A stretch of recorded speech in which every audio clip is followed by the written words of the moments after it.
Wow. Okay. Maybe complaining really does work.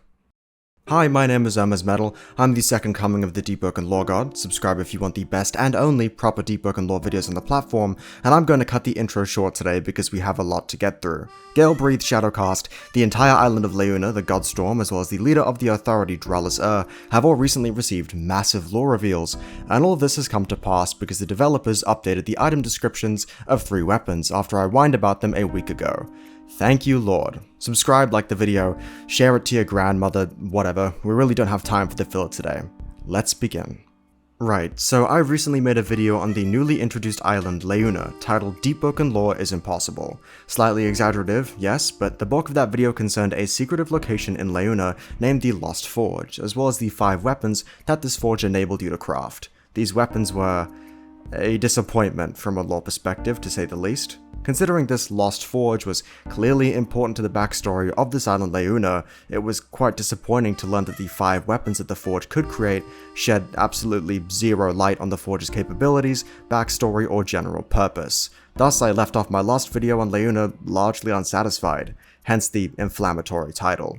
However, in spite of my premature upload, a majority of the questions that I had for Leona have been addressed in a small update that was pushed last week. Silently, the item descriptions of 3 Lost Forge weapons, the Withered Gale Pale, the Withered Phantom Cleave, and the Eyes of Etheron, all received new descriptions. The most important entry here is by far the Eyes of Etheron, as the weapon, quite literally, had a blank space instead of an item description. Regardless, I was personally told by Archmage himself that these weapons actually had outdated placeholder descriptions and the updated entries would arrive soon.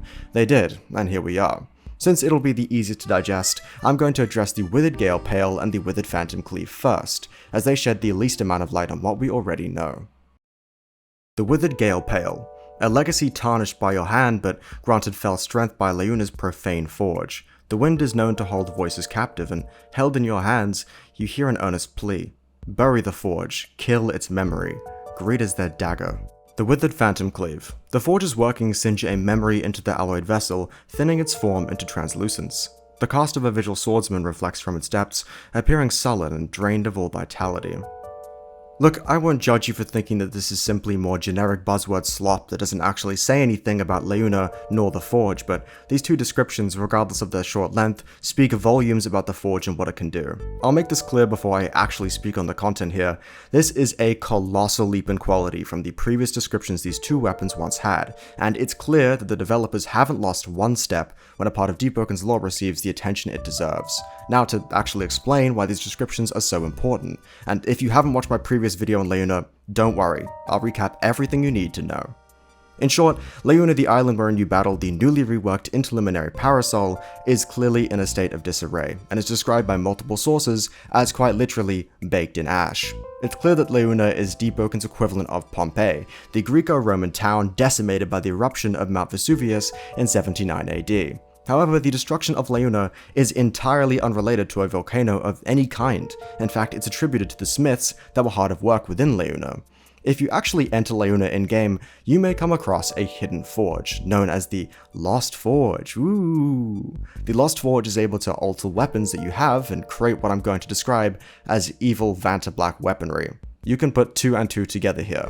It's implied that the Smiths of Leona stumbled across this Lost Forge and somehow managed to drown their entire society in ash. How does one manage this? Well, the 2 aforementioned item descriptions that I read aloud finally allow us to put this plot thread to bed. The 2 most important lines of the descriptions are these.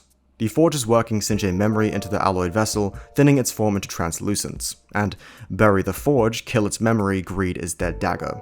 The Withered Phantom Cleave now quite literally tells us how the Lost Forge creates these special weapons.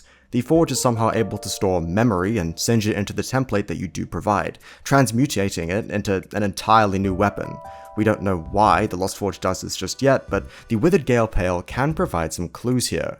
Bury the forge, kill its memory, greed is their dagger has a lot more meaning than you'd think. I may be falling victim to vague wording once more, but let's take a closer peek at the language here.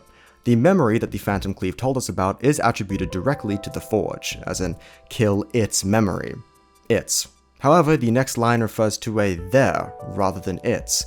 Either this is a mistake, or this all but confirms that there's some kind of nebulous group or entity behind the Forge. If I were to take a wild guess, the Forge would be the Ministry's doing, but please, for the love of God, don't take that as fact. Anyhow, we now understand what the accursed Lost Forge is actually capable of, somehow storing memories and projecting that onto a provided template weapon, into something twisted, evil, and extremely powerful. Now, it's not the clearest set of capabilities, but it is a far cry from the mess that I was dealing with last video. However, in case you haven't noticed, thus far I've only covered 2 of the new item descriptions. Recall what I said earlier. The Withered Gale Pale and the Withered Phantom Cleave shed the least amount of light on what we already know. Thank you for watching thus far. It's time for the real shit. Let's talk about the Eyes of Etheron. The Forge's touch peels back history's layered retellings and scrapes bare the blade's past. Godstorm, the wind that bore a shadow. Godstorm?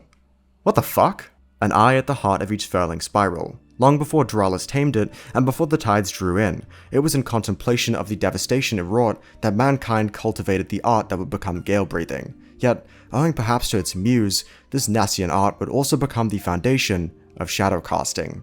In some senses, it was only in the year where the Godstorm was dormant that the wind and shadow could be considered separate. Look, I told you this was the real shit. I'm gonna try and convey just how utterly absurd this new description is with words, but if you're a long-time viewer of this channel, or you simply know your Deepwoken lore, this lore drop is actually unbelievable. Right, so let's try to find a place to begin here. The first line of the Eyes of Etheron's description is more or less the same sentiment that we saw from the Gale Pale and the Phantom Cleave. More talk of the Lost Forge being able to peer backwards into history. However, it seems as if the Lost Forge may be entirely limited by the blades that one provides to it, as the Forge scrapes bare the blade's past, rather than conjuring up an entirely new identity based on some weapon of the past. This, thankfully, solves the issue of the Lost Forge's restoration ability lacking some major parameters. We're good, people. But this is where things get serious. The blade, out of absolutely fucking nowhere, starts telling us about the Godstorm of all things. Yes, the Godstorm. In case you don't know what that is, it's essentially the event that created the Central Authority, Deepwoken's largest, strongest, and most important faction. The Godstorm essentially obliterated the Adretian Empire, which was a large faction ruled by Adrets, consisting of people who had fled to mountains during the Great Drowning. However, Dralis an immortal Deepwoken, dispelled the Godstorm and picked up the reins of the Adretian Empire, transforming it into the Central Authority that we know today. I cannot stress enough how important this event is to the game's canon, so I'm still reeling from the fact that we're receiving Godstorm info from a throwaway Leona weapon.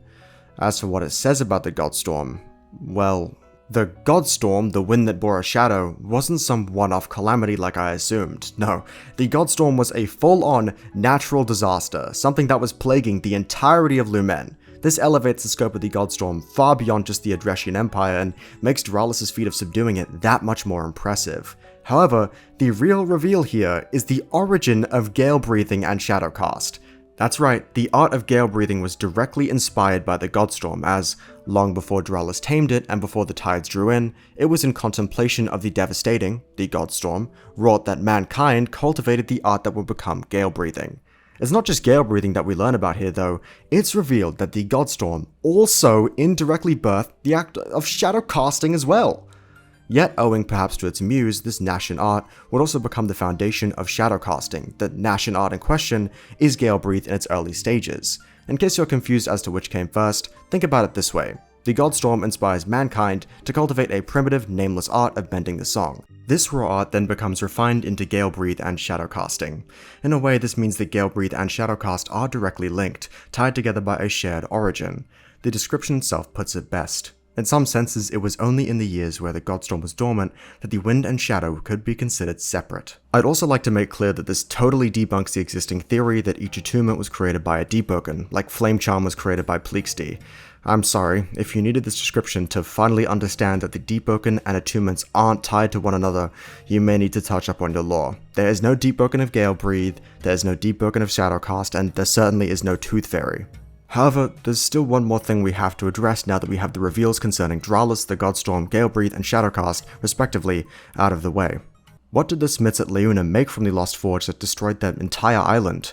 Well, there are a few possibilities here. The Withered Galepale states that greed is their dagger, inferring that the Smiths resorted to using the Lost Forge out of indulgence rather than some sort of necessity or emergency, ruling out the possibility of the parasol actually being connected to Leona besides gameplay, unless Leona's Smiths tried to create a weapon in an attempt to skin more parasols and make more hats. I doubt the intrusion of the parasol has any hand in Leona's greed.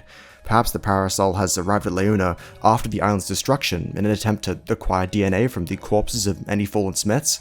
Parasol aside, I feel as if there's a short list of possibilities when it comes to the question of how was a Lost Forge responsible for detonating an entire island with ash. Considering the Lost Forge's primary ability is to draw upon memories of a blade and use that as a template to twist a weapon into a new, stronger form, I think it's highly likely that the Smiths of Leona attempted to recall a blade that was simply too strong for them to wield. This is where their pride comes in, potentially spurred on by previous successful creations using the Lost Forge. The Smiths of Leona flew way too close to the sun, and the Forge recalled a weapon they had no business recreating. This weapon then decimated the entirety of Leona, sealing the island's fate forever. There's also the distinct possibility that it wasn't a singular creation of the Forge that destroyed Leona. It's possible that the reason we can only create one Lost Forge weapon per slot is because forging too many would result in devastating consequences. My final conclusion on the Lost Forge: it's a honeypot, a trap, a ploy, set by a cunning third party, perhaps the Ministry, perhaps another unknown agent of the depths. The Lost Forge is the ultimate temptation, able to call forth any weapon of the past so long as you provide a sufficient template. However, the weapons the Forge calls forth are twisted imitations of their prior glory, and by succumbing to the temptations of the Forge, you bring forth untold destruction upon yourself and your immediate surroundings. It's just like the Galepale told us: greed is their dagger.